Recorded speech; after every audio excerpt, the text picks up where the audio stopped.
रही है, उनको उनके साथ जो हो रहा है और जो होने वाला है वो देख लें। देखें जी, कहाँ थे कहाँ हैं पे आ जाएं और कहाँ जा रहे हैं वो एक लाइन में समझ आ जाएगा। पेट्रोल था 150 रुपए, जब हम गए आज है 272 रुपए, शायद और भी बढ़ गया।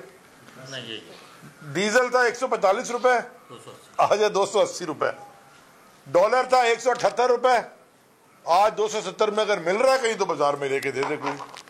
गैस 70% ऊपर चली गई है।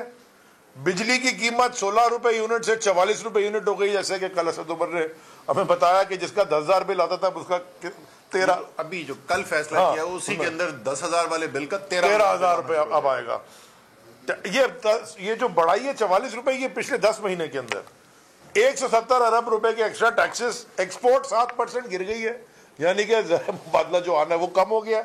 रिमिटेंसेस जो बाहर से पाकिस्तानी पैसे हमें भेजते हैं, जैसे आप अक्सर कहते हैं कि जी ओवरसीज पाकिस्तानी बड़ा, वो 11% कम हो गए। जीडीपी ग्रोथ वो आपको समझाएंगे ये इकोनॉमिस्ट, लेकिन वो नेगेटिव में चली गई है। रिजर्व्स 2.5 बिलियन के रह गए, जो कि पिछले मेरे ख्याल में 10 साल में इतने कम तो कभी भी नहीं थे, उससे भी शायद ज़्यादा सालों में इतने कम नहीं थे। और जो महंगाई है, यानी कि जिसे इन्फ्लेशन कहते हैं, वो 50 साल के रिकॉर्ड तोड़ रही है। इसलिए इकोनॉमिक टीम की बड़ी ज़रूरत है और असद उमर की एक्सपर्टीज़ है, तो मैं इनसे दरख्वास्त करूँगा असद उमर साहब खुदा के वास्ते हमें बचा लें, क्योंकि हम तो इधर मारे गए पाकिस्तान का जो तबाही है।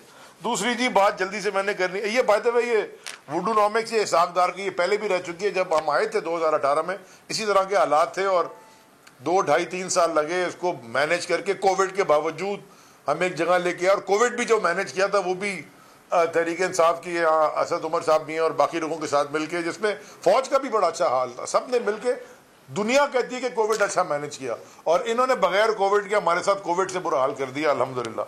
दूसरी जो बात करनी है जी, एक कल खबर देखी टीवी के ऊपर,